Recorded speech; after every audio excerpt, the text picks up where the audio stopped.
He's the legendary frontman of the band KISS. The star child Paul Stanley has joined us on KDUX, just releasing his first autobiography called Face the Music, A Life Exposed, and he's going to be in Portland tonight. Hey, Pat. Paul Stanley of KISS, great. How are you, sir? I'm great. Portland Beckett. Right on.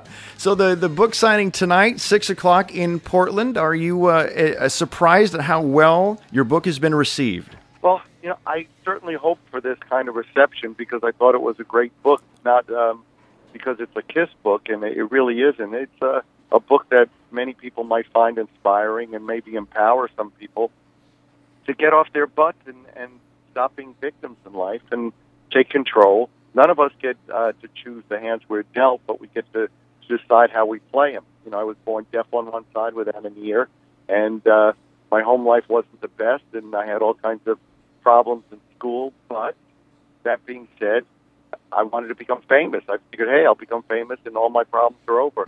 It's not true. We manage to keep secrets from other people, but we never keep them from ourselves. So at some point, you have to come to grips with what's going on in your life. So that's the message of the book, and the end is a happy ending. Yeah. So KISS celebrating 40 years, hundreds of millions of albums sold, rabid fan base. You've got the Rock and Roll Hall of Fame induction, and writing this book, the timing just seemed perfect. I mean, that was something that you were conscious about? I wasn't at all. It turned out the planets lined up. The book was set for release right around the time of the Rock and Roll Hall of Fame, and it couldn't have worked out better. Couldn't have been more happy. It's almost like it was an omen that good things were coming. So ultimately, you hope this is going to be an inspiration to not just fans, but readers. Well, yeah. So far, it's great to know that the people who are picking up the book aren't necessarily KISS fans, although KISS fans will find something very, very interesting and get a lot of insight. But really what the book is about is much bigger than that.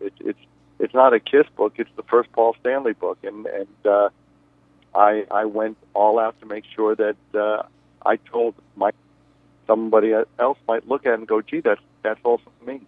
That's exactly what I was thinking, too. Is I finished the book a couple of days ago, and I thought, this is relatable on a lot of different levels, not just for a KISS fan. That was the point of it.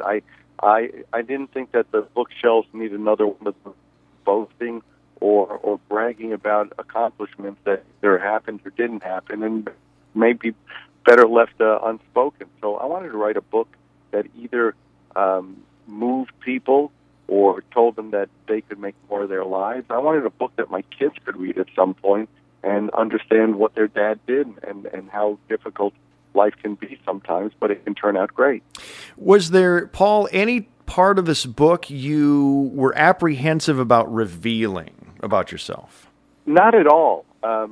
Interestingly, some people have said to me, was writing the book cathartic? And I go, living the life was cathartic. Writing it was fine. I couldn't write a book like this if it didn't end well. And there's nothing in the book that I regret writing about, although I'm aware that some people may have gotten hurt in the process. Some of those people are certainly accountable for their actions, and I didn't write anything with the idea of being vindictive or malicious. I wrote the book with the idea of serving a purpose. You were critical of Peter and Ace, but also complimentary. Was that important to you to be kind of even that way? Not at all. I told the truth as I see it, and I think I'm a pretty good judge of accuracy. I've never been clouded by alcohol or drugs or anything else. So the truth sounds like the truth usually because it's the truth. If my book resonates, it's because it's true. And I didn't have any agenda in terms of I'm going to balance out good and bad or critical and praise. The book is the way it is and the way it was. It seems as if ultimately the success, the barometer of your success seems to be you've reconciled it from awkward growing up to trying to find success to finally finding family. The family thing is what I'm getting at. You seem to feel like that's the barometer of your success. It is. It is. And I was fortunate enough to succeed in becoming successful and get the notoriety that I wanted, that I thought would be the answer. And the truth is that we can hide things from other people. We never get away from the truth ourselves. So at some point I had to decide starkly that my life really wasn't a happy place and that I didn't really have a home. I find it interesting that I know, more than one entertainer, rock star, what have you. They don't want to go home because they have no home. Mm-hmm. They have no family. They live to be out on the road because it's all they have. I didn't want to be that, and I'm very gratified at this point in my life to have a really amazing life because I didn't give up what I had. I only added to it. Are you able to combine rock star child with Paul Stanley regular guy these days, or do you like to keep them separate? Well, they are separate in the sense that they have their own place. When you're doing your job, is somewhat different than who you are when you're home, and yet the two are undeniably tied together. Mm-hmm.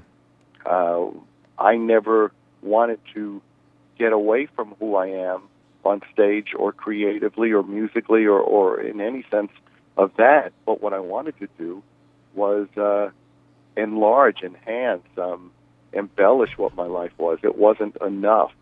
So who I am on stage dovetails beautifully with who I am off stage. But they both have their place. Obviously, I'm not running around my house in 8-inch heels, breaking guitars. But I'm sure you don't do the same thing at home that you're doing right now. No, of course not. Always different. But are you okay with fans approaching you in the frozen food section of a grocery store? Does that ever happen? All the time. All the time. And I'm lucky enough that I have fans. I always find it so interesting when celebrities come out of restaurants and they don't want to take photos, or they get angry with the paparazzi. And I'm thinking, wait a minute. If it wasn't for all these people who find you special, you'd be working in the kitchen of that restaurant. So shut up and be grateful for what you have.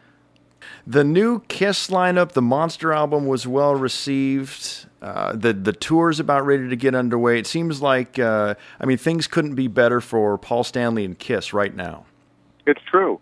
The new lineup, mind you, has been together over 10 years, and Eric has been drumming with us off and on for 20 years.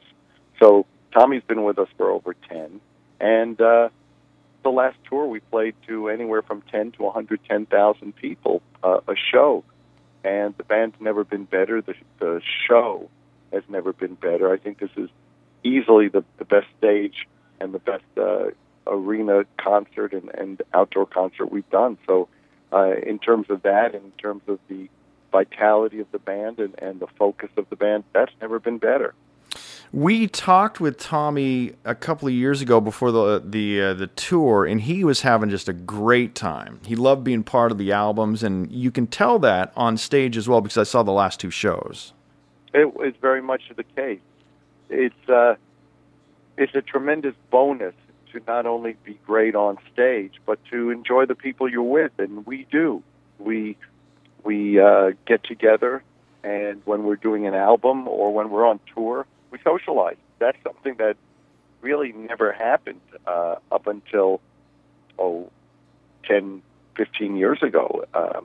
It's tremendous to have a band where you appreciate everybody, respect them, and you're all of like mind, that you want to do the best you can, live up to everything that the band has represented in the past, and exceed it.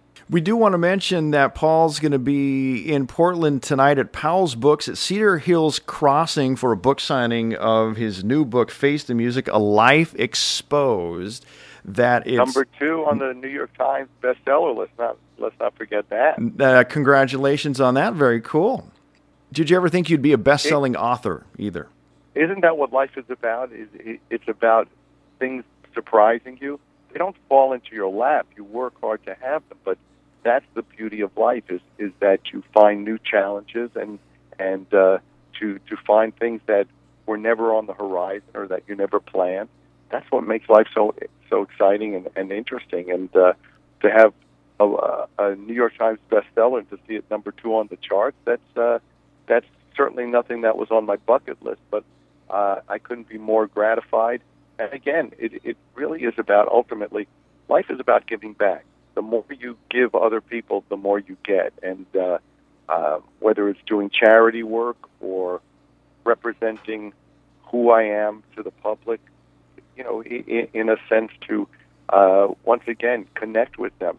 I want people to know that I'm not that different than they are, and that the problems I've had are problems that we all share. After 40 years of writing, recording music, having all this success, what is your favorite song you can't wait to get to during a KISS show live? Well, Detroit Rock City is a great one. Detroit Rock City, Love Gun, Shout It Out Loud, Firehouse. It just goes on, Black Diamond. There are so many songs that I'm so proud to have written and so proud to play. I can't narrow it down to one. Paul Stanley of KISS. Paul, we appreciate you joining us on KDUX. I know you've got to run because you have to catch your flight for Portland tonight. Powell's Books at Cedar Hills Crossing. The signing of your new book, Face the Music, A Life Exposed. Paul, thank you. We'll see you tonight. See you tonight. All right. Paul Stanley of KISS. Hey, this is Paul Stanley, and you are listening to KDUX.